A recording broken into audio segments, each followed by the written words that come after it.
What's up, everybody? It's your boy TGK back with another reaction video. Sorry that I haven't been dropping as frequently. You know, there's just so much time in a day to be able to get things done. But we got time right now, so we're gonna knock out a couple of these. But I was made aware of this video, and I definitely want to react to it. I have purposely not watched majority of all this stuff that I'm about to go over the next couple of uploads. So again, this is Chris Broussard apparently calling Luka Doncic a ball hog. So I really want to see what the context is behind this and see if it's worthy of calling him out for it. You already know how I like to do here. Anyway, enough for the fluff. Let's get to the stuff. Again, the title of this video says Chris Broussard calls Luka Doncic a ball hog. Now, for whatever that's worth, you already know people have some hot takes. They've been saying some crazy stuff lately about Luka. It is what it is, man.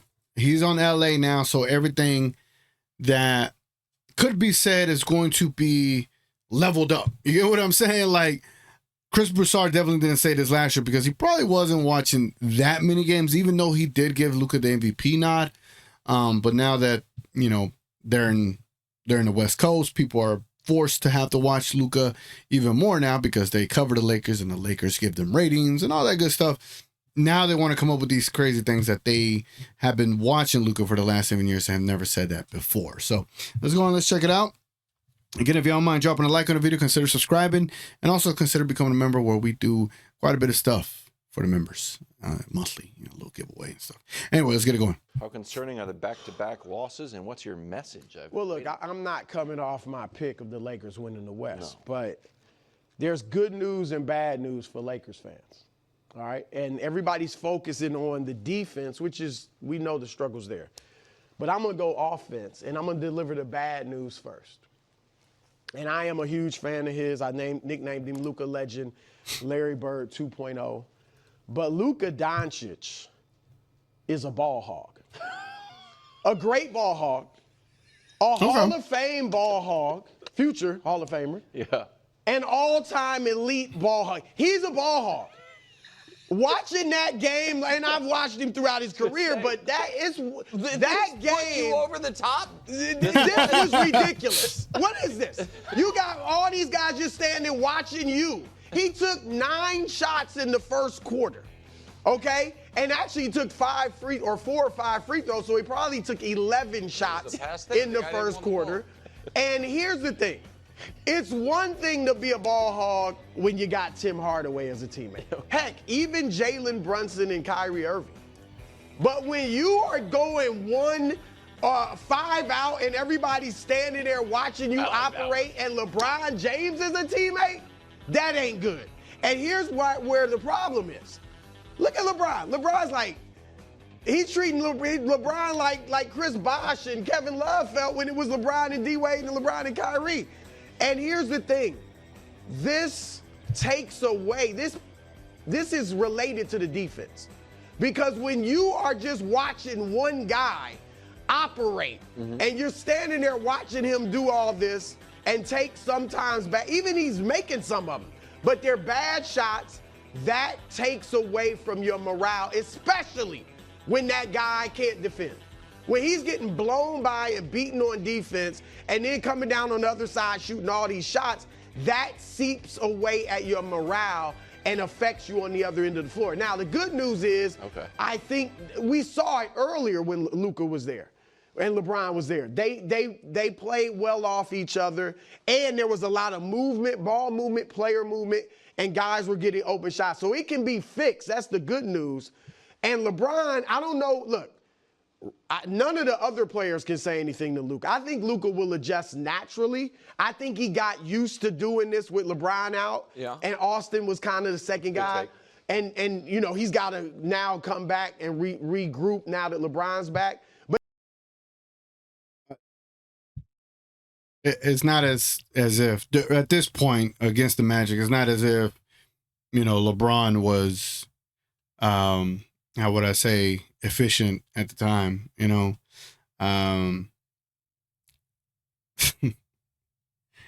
It's like this whole blown by stuff is so out of order right now. Like, say, for example, a player like KD gets blown by, no one talks about it. They talk about him scoring 35.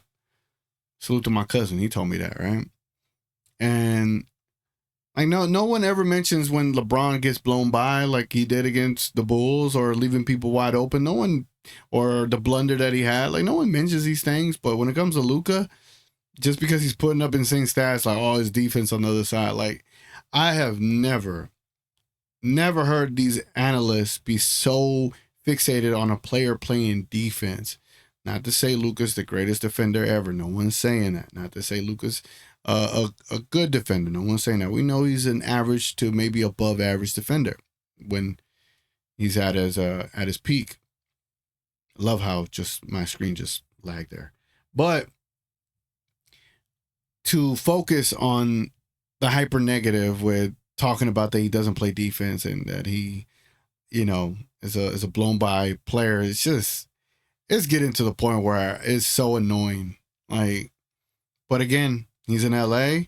He's going to garner all this attention, and people are going to give the takes that they give, whether they're good or bad or even fair. And it is what it is. This is what comes with being in the LA market. And yeah, Luka Doncic definitely is not a ball hog. It might look like that, but he passes, he gets people open. He makes Jackson Hayes look like a top 10 center.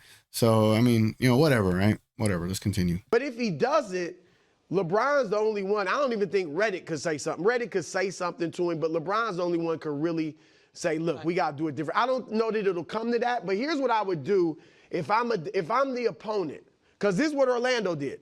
Single cover Luka all game. I'm not doubling him. Because he might take 50 shots.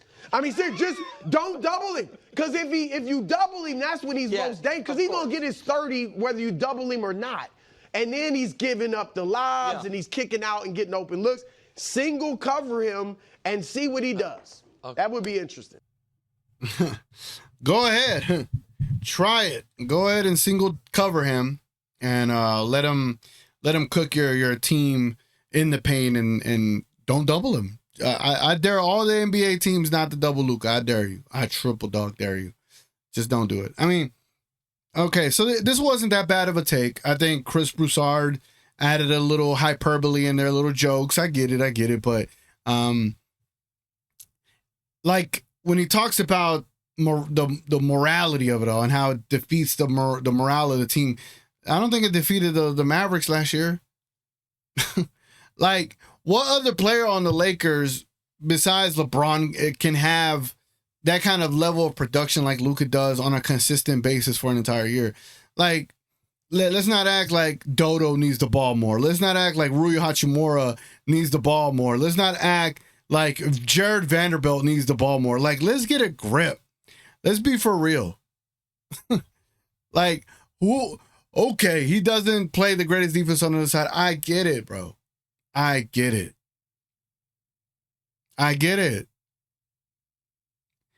Y'all know it's not going to change. He's going to give effort when he can, and he doesn't when he doesn't. But you as a team, you have to build a team around him to be able to make up for the flaws, just like any other player. You think LeBron's a great three-point shooter? Man, maybe this year you could say that, but no, he's not the greatest three-point shooter, so you have to surround him with three-point shooters, no? It's the funniest thing, man. It's the funniest thing. Like this criticism of Luka is like new to everybody else, but to us, fans have been following Luka. We've been critical of, the lapses on defense and the, complaining the refs, but when you see him hit game winners over Gobert and when you see him trash talk players and make the finals and do what he does, it's all worth the average to above average defense. Is Kyrie a great defender? No, Kyrie's an average to above average defender, but no one complains about him because he's putting in the effort, but it doesn't make him, just because you put effort doesn't make you a great defender. Like, you got to have instincts and all that stuff.